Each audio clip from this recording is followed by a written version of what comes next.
It is balls hot in Dublin right now. Like, it's only 69 degrees, but the humidity, I'd reckon, is about like 85%, and I want to die. So if you see any sweat beads on my upper lip, if you don't have anything nice to say, just don't say anything at all.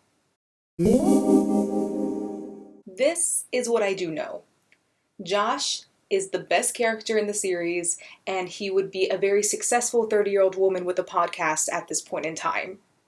Hello, lovely viewers. So today I do not actually want to bring you a review of the Fear Street Trilogy. Chances are you've already seen a few of them, and I am dedicated to all aspects of writing and storytelling, not just telling reviews. And I was actually really impressed with the way that this trilogy was able to wrap up character development through the parallels of storytelling. I actually don't know what the word for that is, and I probably should have looked it up, but I didn't. But seeing parallels between characters from the past in Fear Street to characters in the present actually made the characters a lot more likable to me in the end.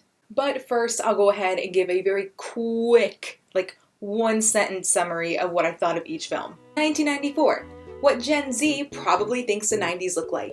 1978. What I think the 70s look like, with a cave and a book.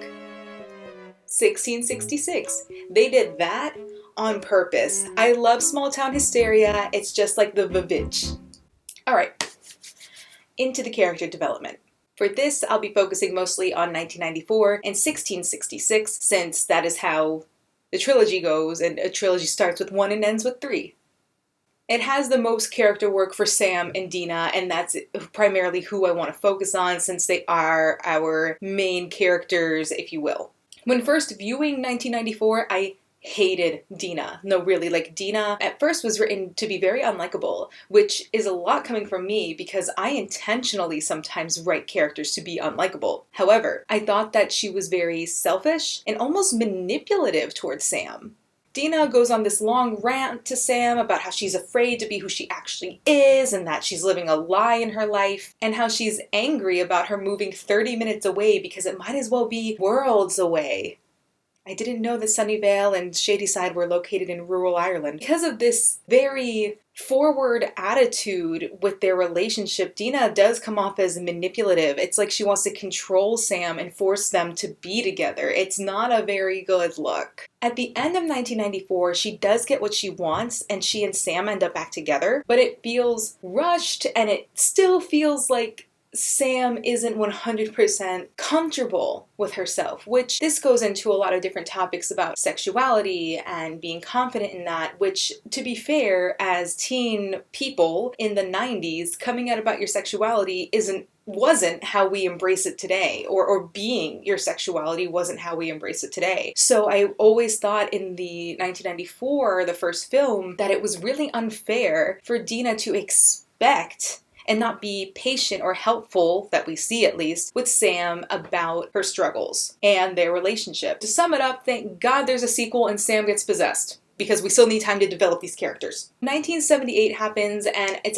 I really liked the sequel. I thought it was a really strong follow-up. I liked it more than 1994, mostly because I liked the unraveling of the story, and it was very intriguing. But it doesn't have much character development as far as Sam and Deena are concerned. So then look at 1666. What I really loved about this is through the past, this film showed why Deena and Sam are the way they are. Because my takeaway from it is that they are the reincarnations of the characters from 1666. It's like they are the re-embodiments of them in the 1994 movie. So let's look at Sam and her timid attitude and behavior towards her relationship with Deena from 1994 and put it in the context of 1666. Sam initiates the rendezvous in the woods with Deena one-on-one, you know what I'm saying? This leads her to feel guilty about the actions that she initiated because her father falls ill and all this bad stuff starts happening in the town, and she thinks that it's a sin, and the sin has caused this lack of harvest, this illness, this madness amongst the town. This explains why 1994 Sam is so apprehensive and so shy and so timid about her relationship and her sexuality. Whereas Sarah Fear, portrayed by Deena, though we do see those clip-ins where we see the original Sarah Fear, she at first is timid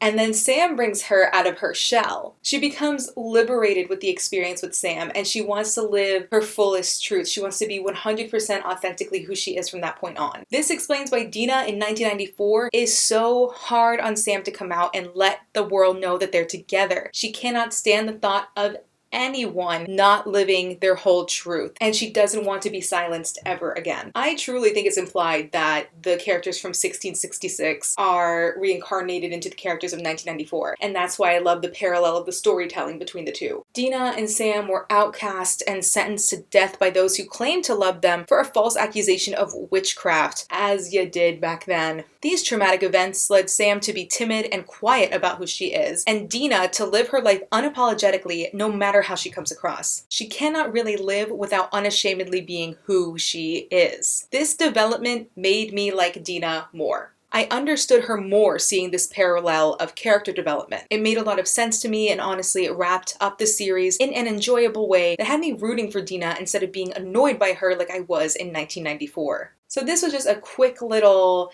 character analysis, development analysis that I wanted to discuss from the Fear Street series, because that honestly did impress me so much. I felt like it was a really strong way to end, to have those characters come out and portray the characters in 1966. It kind of tied in and made things make sense because they are reincarnations. Now, I haven't read the book. I could be totally wrong, but that's my takeaway from the film. And I actually do want to read the books at this point, so maybe I'll do a video comparison one day. I hope you guys enjoyed this, and I will be talking to you soon.